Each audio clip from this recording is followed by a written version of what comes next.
Sir வணக்கம் sir. வணக்கம் marshal. Sir இந்த ஜனநாயகன் பட விவகாரம் விஜய்க்கு எப்படியும் சென்சார் கிடைக்கிறது ரொம்ப கஷ்டம் போலதான் தெரியுது. நேற்று கூட நீதிமன்றம் ஒரு உத்தரவிட்டு இருக்கிறது. எப்படி பாக்குறீங்க? அவருக்கு அதுல இன்ட்ரெஸ்ட் இல்லையே. அவர் ஜனநாயகன் படத்தை பத்தி அவர் ஏதாவது பேசியிருக்காரா? விஜய் எங்க பேசியிருக்காரா? சட்ட போராட்டம் நடத்துறாரு. சட்ட போராட்டமா? அப்போ நடத்திட்டு வரட்டும். அது வந்து இனிமேல் இன்னொரு சிங்கிள் ஜட்ஜு கிட்ட திருப்பி விசாரணை பண்ண சொல்லி உயர்நீதிமன்ற தலைமை நீதிபதி அனுப்பியிருக்காரு போல தெரியுது. நேற்று தான் நடந்திருக்கு. இனி அவங்க என்னைக்கு விசாரணை பண்ணி படத்தை பார்த்து சென்சார் போர்டுக்கு திரும்பி ரிவ்யூ பண்ண சொல்லி அவங்க சொல்லணும். அப்புறம் ஹையர் அத்தாரிட்டி ரிவ்யூ பண்ணி அவங்க ஒரு கமிட்டி ஃபார்ம் பண்ணி அதுக்கப்புறம் ரிவ்யூ பண்ணி அதுக்கப்புறம் அவங்க கொடுத்து அதுக்கப்புறம் வரணும். இதெல்லாம் ஒரு மாதத்தில் நடக்குமான்றது தெரியல. எனவே வந்து சட்ட போராட்டம் நடத்தி இதை பற்றி டெலிபரேட்டாக பிஜேபி அரசு வந்து ஜனநாயகன் படம் வரக்கூடாது என்பதை தடுக்கிறது என்பது நல்லா டெலிபரேட்டாக தெரியுது. ஸோ இது எதனால் அப்படின்றத வந்து இது வந்து விஜயை வந்து அவங்க வலைக்குள் கொண்டு வருவதற்கான முயற்சியா, இல்லை விஜயை வந்து கூட்டணிக்குள் கொண்டு வருவதற்கான முயற்சியா என்பதை பற்றி அது அவங்களுக்குள்ளதான் தெரியும். இல்லை, ரெண்டு பேரும் விமர்சிக்க ஆரம்பிச்சுக்கிட்டாங்க. அதான் அழுத்தம் இருக்குன்னு சொல்றாருல்ல. அழுத்தம் இருக்குன்னு சொல்லிட்டு அழுத்தம் எனக்கு இல்லை யாருக்கோ இருக்கு அப்படின்னு சொல்லிட்டு போயிட்டாரு அவரு. அதனால அழுத்தம் இருக்கு. அந்த அழுத்தம் எப்படிப்பட்ட அழுத்தம், யாரு கொடுத்த அழுத்தம், எதனால கொடுத்த அழுத்தம், அது வந்து தனியாக நிற்க சொன்ன அழுத்தமா இல்லை வந்து கூட்டணிக்கு வர சொன்ன அழுத்தமா, இது எல்லாத்தையும் பார்க்கும்போதுன்னு தெரியும். இஷ்டத்துக்கு அவங்க நாட்டில் இப்போ 20% ஓட்டு இருக்கு, 40% ஓட்டு இருக்கு, 50% ஓட்டு இருக்குன்ற அளவுக்கு வந்துட்டாங்க. இன்னும் போனால் 100% ஓட்டம் அவங்களுக்கு தான் கிடைக்குன்ற அளவுக்கு பில்டப் பண்ணுவாங்க. ஸோ அதனால வந்து ஒரு சைடில் வந்து கனவுலகளை சஞ்சரிச்சிட்டு இருக்கான், ஒரு சைடில் கண்ணாடியை பார்த்து பேசிட்டு இருக்கான், ஒரு சைடில் வந்து தனக்கு இழைக்கப்பட்ட அநீதி எதிர்த்து பேசக்கூட வழி இல்லாமல் திராணி இல்லாமல் போன ஒரு நடிகனாக இந்த விஜய் வந்து இன்னைக்கு காணப்படுகிறார் மக்கள் மத்தியில். இவர் வந்து இன்னைக்கு வந்து இவருக்கே இழைக்கப்பட்ட அநீதிக்கு இவருக்கு குரல் கொடுக்க முடியல, இவர் கட்சி பேசலை அப்படின்னா இனி யாருக்கான மக்களுக்கான அநீதிக்கு இவர் எப்படி பேசுவார் அப்படின்றது மக்கள் மத்தியில் வெளிப்படையாக தெரிஞ்சு போச்சு. ஸோ இது வந்து ஒரு அரசியல் நாடகம் என்பது நல்லா தெரியுது. ஜனநாயகன் படம் வந்து எலெக்ஷனுக்கு முன்னால் வர்றதுக்கான வாய்ப்புகள் ரொம்ப ரொம்ப கம்மின்றதான் இப்போதைக்குள்ளே இருக்குது. இந்த பிப்ரவரி எண்டு இல்லைன்னா மார்ச் ஃபர்ஸ்ட் வீக்கில் அனௌன்ஸ்மெண்ட் வந்தாலும் வந்துடும் போல தெரியுது. ஏன்னா ஏப்ரலில் என்டிஏ கூட்டணி அரசு தமிழகத்தில் அமையும்னு அமித்ஷா சொல்லிட்டாரு. அமித்ஷா தான் எலெக்ஷன் கமிஷனுடைய ஓனரு. மார்ச்சுக்குள்ளே அனௌன்ஸ் பண்ண வேண்டிய அவசியம் தேவையில்லை. ஏப்ரலில் கூட அனௌன்ஸ் பண்ணலாம், மேலே எலெக்ஷன் நடத்தலாம். ஆனால் அப்படி நடந்துச்சு அப்படின்னா ஜனநாயகன் ஒருவேளை அதுக்குள்ளே வந்து ரிவ்யூ கமிட்டி பார்த்து ரிலீஸ் ஆச்சுன்னா எலெக்ஷனுக்கு முன்னாலேயே கூட வரலாம். ஆனால் அது வரைக்கும் பிஜேபி பொறுக்குமா என்பது நம்மளுக்கு தெரியாது. அவங்களுடைய எஸ்ஐஆர் முடிஞ்ச உடனே 97 லட்சம் பேரை நீக்கின உடனே இவிஎம் எல்லாம் செட் பண்ணிட்டாங்க அப்படின்னா உடனே வந்து தேர்தல் நடத்திடுவாங்க. அதனால் வந்து அவங்க அதுக்கான இவிஎம் செட் பண்ணுறதுக்கான நேரம் தான் ஒழிய மற்றபடி அவங்க அதில் ரெடி ஆகிட்டாங்க அப்படின்னா தேர்தல் வந்துடும், உடனே வந்துடும். அப்போ உடனே வந்துச்சு அப்படின்னா பிப்ரவரி எண்டுக்குள்ள, ஏன்னா பிப்ரவரியில் வந்து பட்ஜெட் கூட்டத்தொடர் வருது. அந்த பட்ஜெட் கூட்டத்தொடர் முடிஞ்சு பிப்ரவரி எண்டில் இல்லை மார்ச் ஃபர்ஸ்ட் வீக்கில் இவங்க அனௌன்ஸ் பண்ணிட்டாங்க அப்படின்னா அதுக்கப்புறம் ஜனநாயகன் படம் வர்றது கஷ்டம்தான். எலெக்ஷனுக்கு அப்புறம் தான் வரணும். எலெக்ஷனுக்கு அப்புறம் வந்து அதில் எந்த பிரயோஜனமும் இல்லை. ஜனநாயகன் படத்துல யாருக்கு தான் சார் டிஸ்டர்பன்ஸ்? ஜனநாயகன் படம் எடுக்கிறதுல ஏன் உங்களுக்கு இவ்வளவு பயப்படுறாங்கன்னு தெரியல. தானே பிஜேபி ஏன் பயப்படணும்? என்ன பாருங்க, விஜய் பார்த்து பயம்னு இவங்க நினைக்க வேண்டியதான். இதை ஒரு டூலா பயன்படுத்தி ஏற்கனவே ஆதவ அர்ஜுனாவும் புஷி ஆனந்தும் விஜய் வந்து சிபிஐ குடும்பியில் மாட்டி விட்டாங்க 2 பேரும் சேர்ந்து. ஸோ இன்னைக்கு வந்து சிபிஐ குழுவில் மாட்டின விஜய் வந்து வச்சுக்கிட்டு இன்னைக்கு தன் சித்து விளையாட்டை விளையாண்டுட்டு இருக்கு பிஜேபி. அப்போ வந்து அந்த சித்து விளையாட்டில் நீ தனியாக நில்லு என்ற சூழலுக்கு இன்னைக்கு வந்தாச்சு. இன்னைக்கு வந்து தாவேக்கா கூட கூட்டணி சேர்வதற்கு யாருமே இன்னைக்கு ரெடியாக இல்லை. எவ்வளோ ஆஃபர் சொல்லி பார்த்தாச்சு, 2 வருஷம் ஆச்சு. ஆட்சியில் பங்கு, அதிகாரத்தில் பங்குன்னு சொல்லியாச்சு, நான் தான் சீஃப் மினிஸ்டர்னு சொல்லியாச்சு. அவங்களுடைய விஜயனுடைய பெய்டு மீடியாக்கள் 18%, 20% அப்படின்னு சொல்லிட்டு இருந்தவங்க இப்போ 27% ஆகி 34% ஆகி 40% ஆகி இப்போ 50% ஓட்டு அவங்களுக்கு தான் கிடைக்கும் அப்படின்ற அளவுக்கு பேச ஆரம்பிச்சிட்டான். அப்ப இப்படி பேசியுமே ஒரு கூட்டணி ஒருத்தனும் வரல, ஒரு கட்சிக்காரனும் வரல. ஸோ 50% ஓட்டு வாங்கக்கூடிய ஒரு கட்சி கூட சேர்றதுக்கு ஒருத்தனும் ரெடியா இல்லை அப்படின்னா வந்து அது எந்த அளவுக்கு ஒரு ஹாலோ ஒரு எம்டி ஃபேக் புரபகண்டா அப்படின்றது நம்மளுக்கு எல்லாத்துக்கும் தெரியும். இதுக்குன்னு ஒரு சில பத்திரிகையாளர்கள் பேசிட்டு இருக்காங்க, ஒரு சில ஊடகங்கள் பேசுது, ஒரு சில இதெல்லாம் வந்து விஜயை தூக்கி தூக்கி வச்சு பேசிட்டு இருக்காங்க. முதல்ல வந்து விஜயால சீமானை கிராஸ் பண்ணி 8%, 4% ஓட்டு, 5% ஓட்டு வச்சிருக்காரு. இப்போதைக்கு பார்த்தா அவர்கிட்ட 5% ஓட்டு இருக்கு. அதை வச்சு சீமானை முதல்ல கிராஸ் பண்ணி 3வது இடத்துக்கு வந்துட்டாரு அப்படின்னா அதே பெரிய விஷயம்தான். ஸோ அதை வந்து பண்றதுக்கான வேலையை இவர் விஜய் பண்ணுவாரான்னா மாசத்துக்கு ஒரு வட்டம், 2 மாசத்துக்கு ஒரு வட்டம் வந்து அவங்களா கூப்பிட்டுக்கிட்டு அவங்களா கண்ணாடியை பார்த்து பேசிட்டு போயிட்டு இருக்காங்களோ இல்லையா, இவங்க அரசியல் பண்ற மாதிரி நம்மளுக்கு தெரியல. ஸோ இவங்களை வச்சுக்கிட்டு என்ன பண்ண முடியும்? அது வந்து தனியாக உட்காந்து ஏதோ விளையாண்டுட்டு இருக்காங்க, சின்ன பிள்ளை விளையாட்டு மாதிரி ஏதோ விளையாண்டுட்டு இருக்காங்க, விசிலடிச்சாங்குஞ்சுகள் விளையாண்டுட்டு இருக்க ஒழிய இது வந்து ஒரு சீரியஸான அரசியல் பேசக்கூடியவர்களாக இவர்கள் இல்லை என்பது புரிவாய் போச்சு. இன்னைக்கு களத்துல வந்து திமுக கூட்டணியா ஏடிஎம்கே கூட்டணியான்ற நிலைமை தான் இன்னைக்கு இருக்க ஒழிய வேற யாரும் களத்துல இல்லை. 3வது இடத்துல சீமான் இருக்கார், 4வது இடத்துல விஜய் இருக்கார். அதுதான் கணக்கு. ஸோ இவர்கள் எப்படி இந்த ஓட்டுகளை பிரிக்க போகிறார்கள், எப்படி வந்து மக்களை சென்று சந்திக்க போகிறார்கள், எப்படி வந்து அதாவது வந்துங்க ஒரு செங்கோட்டையன் போன்ற ஒரு முக்கியமான தலைவர்களை கூட்டிட்டு வந்து ஆதவர்ஜனா கீழே, புஷியானந்த் கீழே போட்டா வேற எந்த கட்சியாவது கூட பக்கத்துல வருவானா? வேற எந்த கட்சியாவது கூட்டணிக்கு வருவானா? வேற எந்த கட்சியாவது பேச வருவானா? இவர்களுக்கு வேணா மானம் இல்லாம தன்மானம் இல்லாம வேற வழி இல்லாம இவங்க போய் நிக்கலாம். ஆனா இவர்களுக்கு கொடுக்கக்கூடிய மதிப்பை பார்த்து இந்த கட்சியில போனோம்னா அவனுக்கு மதிப்பு வராது, மரியாதை வராதுன்னு ஒருத்தரும் வர மாட்டானே. எப்படி வருவாங்க? எப்படி வந்து சேருவாங்க? அப்ப எப்படி நீங்க வந்து ஒரு கூட்டணியை உருவாக்க முடியும்? இப்போ கூட்டணியை உருவாக்க முடியாம நீ தனியா நின்று ப்ரூவ் பண்ண வேண்டிய சூழல் தான் இன்னைக்கு ஏற்பட்டிருக்கு. அதனால உங்க கனவு நீங்க ஆட்சியில பங்கு, அதிகாரத்துல பங்கு, என்னை முதலமைச்சர் வேட்பாளரை ஏற்றுக்கொள்வார்கள், நம்ம சொல்ற பில்டப் எல்லாம் வந்து மக்கள் நம்பிடுவாங்க, 20% இருக்கு, 30% இருக்கு, 45% இருக்கு, 50% இருக்குன்னு சொல்லி நம்ம போடுற பில்டப் எல்லாம் நம்பிடுவாங்கன்னு சொல்லி பணத்தை கொடுத்து சர்வே பண்ணி இந்த மாதிரி ஒரு பில்டப்பை போட்டுட்டு இருந்தா மக்கள் பார்த்து சிரிக்க வேண்டிய சூழல் தான் ஏற்படும். அதனால வந்து முதல்ல சீமானை கிராஸ் பண்ணி ஜெயிக்கிறதுக்கு விஜய் வந்து களமாட்டினால் மட்டும்தான் ஃபர்ஸ்டே 3வது இடத்துக்கே வர முடியும். அதுக்கப்புறம் 2வது இடம், அதுக்கப்புறம் 1வது இடம், அதெல்லாம் வந்து டிஸ்டன்ட் ட்ரீம். ஓகே, அரசியல்ல அடிப்படை அறிவு இல்லாம நான் தான் ஏதோ உச்சபட்ச நடிகர்னு தனக்கு தானே புலம்புறவன் எப்படி உச்சபட்ச நடிகராக இருக்க முடியும்?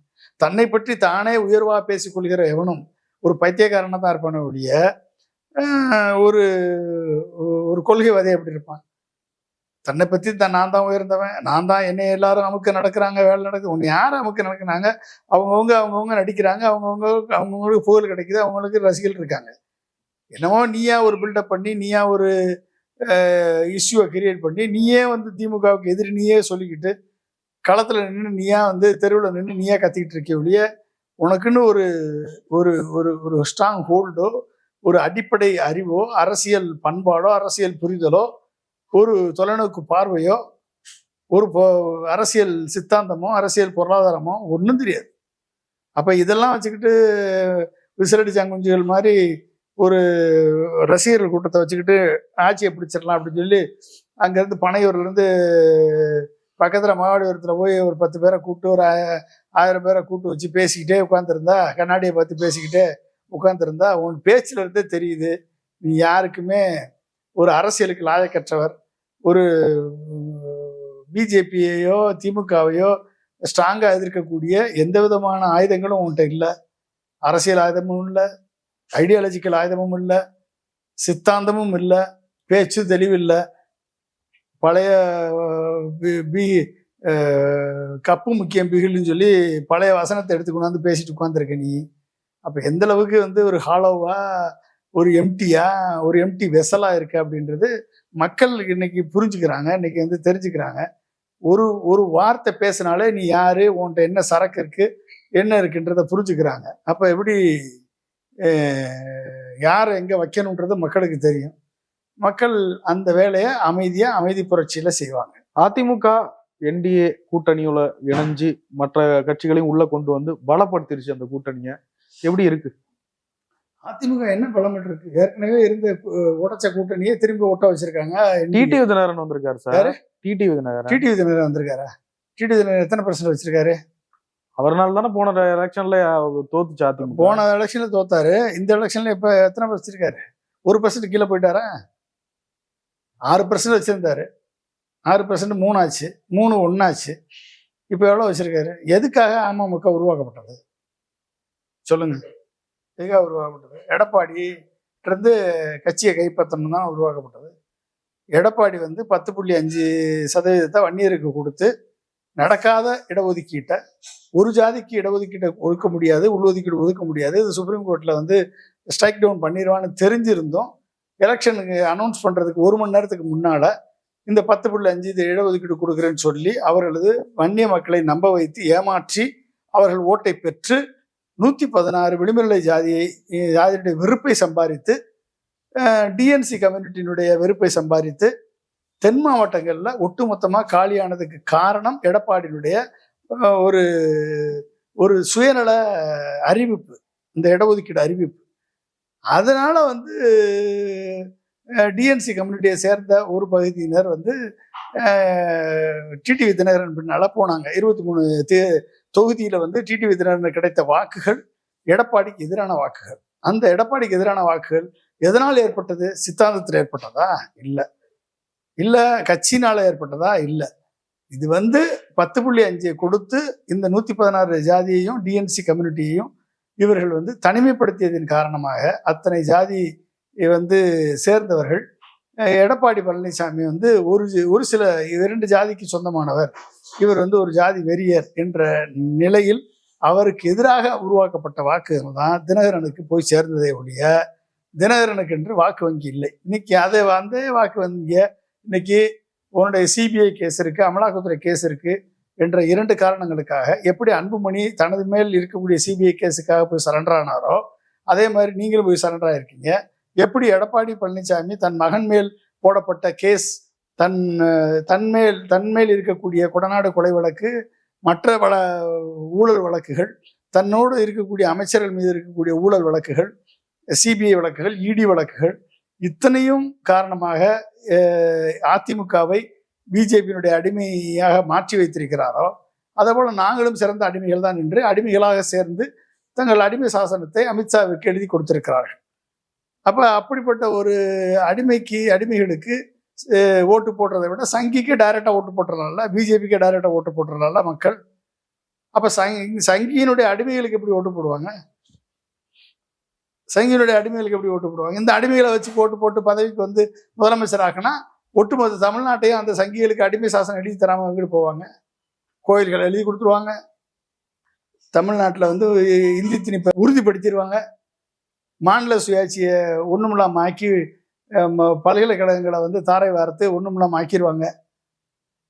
அப்ப இத்தனையும் நடந்து தமிழ்நாட்டை அடகு வைப்பதற்கு எடப்பாடி மூலமா ஓட்டு போடுறதுக்கு, டிடிவி தினகரன் மூலமா ஓட்டு போடுறதுக்கு, அன்புமணி மூலமா ஓட்டு போடுறதுக்கு, டைரக்டா பிஜேபிக்கு ஓட்டு போட்டு வடநாட்டு கட்சியான இந்தி பேசி சமஸ்கிருதத்தை திணிக்கக்கூடிய நிலையில் இருக்கக்கூடிய ஒரு கட்சியான வடநாட்டு கட்சியான பிஜேபியை உள்ள உணர்ந்துடலாம்ல, டைரக்டா ஓட்டு போட்டுடலாம்ல. ஏன் வந்து இப்படி இவங்களுக்கு ஓட்டு போட்டு அங்க போடணும்? டைரக்டா போட்டாலாவது இரட்டை இன்ஜின் சர்க்கார். இப்ப மோடி வந்தாருங்க, அதிமுக ஆட்சின்னு சொன்னாரா? எடப்பாடி தான் சீஃப் மினிஸ்டர்னு சொன்னாரா? ஒன்றும் சொல்லலை, தெளிவாக சொல்லிட்டு போயிட்டாரு. இது வந்து பிஜேபி என்டிஏ கூட்டணி இரட்டை இன்ஜின் சர்க்கார் ஆட்சி நடக்கும். அப்படின்னா என்ன அர்த்தம்? அவங்க தெளிவா இருக்காங்க, யாரு வந்தாலும் சரி நாங்க தான் ஆட்சி அமைக்க போறோம், என்டிஏ தான் ஆட்சி அமைக்கும், பிஜேபி ஆட்சி தான் வரும்னு மோடி தெளிவா இருக்காரு. 400 பேர் உயிரை தியாகம் பண்ணி இந்திய எதிர்ப்பு போராட்டத்துல 400 பேர் உயிரை தியாகம் பண்ணிய பூமி இந்த தமிழ்நாடு. அப்படிப்பட்ட தமிழ்நாட்டுல ஆங்கிலம் தெரிந்திருந்தும், மோடிக்கு ஆங்கிலம் தெரியும், அமித்ஷாவுக்கும் ஆங்கிலம் தெரியும், ஆனா ஆங்கிலம் தெரிந்திருந்தும் இங்க வரும் பொழுது இந்தியில தான் பேசுறாங்க அப்படின்னா உன்னை எப்படி நாங்க வந்து இந்தியனாக நாங்க ஏற்றுக்கொள்வது? இருமொழி திட்டத்தை வந்து மாநிலங்கள் விரும்பும் வரை இருமொழி திட்டம் தொடரும். அப்போ வந்து அந்தந்த மாநில மொழி பேசக்கூடிய மாநில மொழி என்ன இருக்கோ அந்த மொழி, ஆங்கிலம் வந்து இணைப்பு மொழியாக செயல்படணும்னு நேரு கொடுத்த உறுதிமொழியை மீறி எல்லா திட்டங்களுக்கும் சமஸ்கிருதத்தில் பேர் வைக்கிறீங்க. ஹிந்தியில் பேர் வச்சா கூட பரவாயில்ல, பேசுறது அத்தனையும் ஹிந்தியில் பேசுறீங்க.